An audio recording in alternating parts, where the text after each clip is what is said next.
ಹಾಡಹಗಲೇ ಮನೆ ಬೀಗ ಒಡೆದು ಲಕ್ಷ ಲಕ್ಷ ಬೆಲೆ ಬಾಳುವ ಚಿನ್ನ ನಗದು ಕಳ್ಳತನ ಮಾಡಿರುವ ಘಟನೆ ಬೆಂಗಳೂರು ಗ್ರಾಮಾಂತರ ಜಿಲ್ಲೆಯ ದೊಡ್ಡಬಳ್ಳಾಪುರ ತಾಲೂಕಿನ ಎಸ್ ನಾಗೇನಹಳ್ಳಿ ಗ್ರಾಮದಲ್ಲಿ ನಡೆದಿದೆ. ಮನೆಯಲ್ಲಿ ಯಾರೂ ಇಲ್ಲದ ವೇಳೆ ದುಷ್ಕರ್ಮಿಗಳು ಮನೆಗೆ ನುಗ್ಗಿ ಚಿನ್ನಾಭರಣ ಹಾಗೂ ನಗದು ಹಣವನ್ನು ದೋಚಿ ಪರಾರಿಯಾಗಿದ್ದಾರೆ. ಕಳ್ಳರು 10 ಗ್ರಾಂ ಚಿನ್ನದ ಚೈನ್, ತಲಾ 15 ಗ್ರಾಂ ತೂಕದ ಬ್ರೇಸ್ಲೆಟ್ ಮತ್ತು ನೆಕ್ಲೆಸ್, 8 ಗ್ರಾಂ ಉಂಗುರ, 3 ಜೋಡಿ ಕಾಲ್ಗೆಜ್ಜೆ ಹಾಗೂ 1,30,000 ನಗದು ದೋಚಿ ಎಸ್ಕೇಪ್ ಆಗಿದ್ದಾರೆ.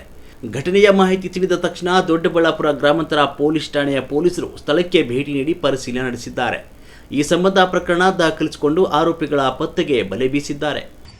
10 ಗ್ರಾಮ್ ಒಂದು ಗೋಲ್ಡ್ ಚೈನು, 15 ಗ್ರಾಮ್ ಬ್ರಾಸ್ಲೆಟ್ ಒಂದು, 15 ಗ್ರಾಮ್ ನೆಕ್ಲೆಸ್ ಒಂದು, 6 ಗ್ರಾಮ್ದು ರಿಂಗ್ ಒಂದು, 2.5 ಗ್ರಾಮ್ ರಿಂಗ್ ಒಂದು, ಕಾಲ್ಗೆಜ್ಜೆ 3 ಜೊತೆ, ಕುಂಕುಮಭರಣಿ, 1,30,000 ದುಡ್ಡು.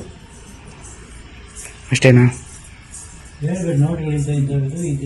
500 ರೂಪಾಯಿ ಲೋಟುಗಳು 90,000, 100 ರೂಪಾಯಿ ಲೋಟು 30,000, ಚಿಲ್ಲರೆ ಕಾಸು ಸಮೇತ ಚಿಲ್ಲರೆ ಕಾಸೆ ಹತ್ತಿರ 4-5 ಸಾವಿರ ಚಿಲ್ಲರೆ ಕಾಸಿತ್ತು. ಚಿಲ್ಲರೆ ಕಾಸು ತಗೊಂಡೋಗವ್ರೆ. ಉಂಡಿ ಚಿಲ್ಲರೆ ಕಾಸು ಎಲ್ಲ ಸಪರೇಟ್ ಇವೆಲ್ಲ ಇದ್ವು, ಅವನು ತಗೊಂಡೋಗವ್ರೆ. ಬಿಲ್లుಗಳು, ಒಡವೆ ಬಿಲ್లుಗಳು ಏನಿದ್ವು, ಒಡವೆ ಬಿಲ್లుಗಳು ಸಮೇತ ಎಲ್ಲ ತಗೊಂಡು, ATM ಕಾರ್ಡು, ಪಾನ್ ಕಾರ್ಡು ಅವು ತಗೊಂಡೋಗ.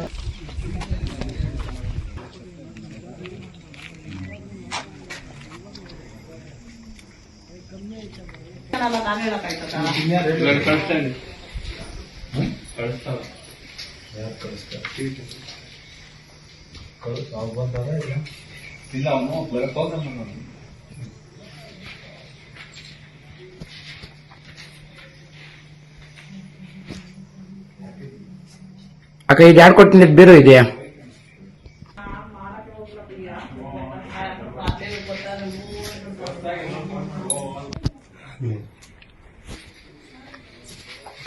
ಇಲ್ಲಿ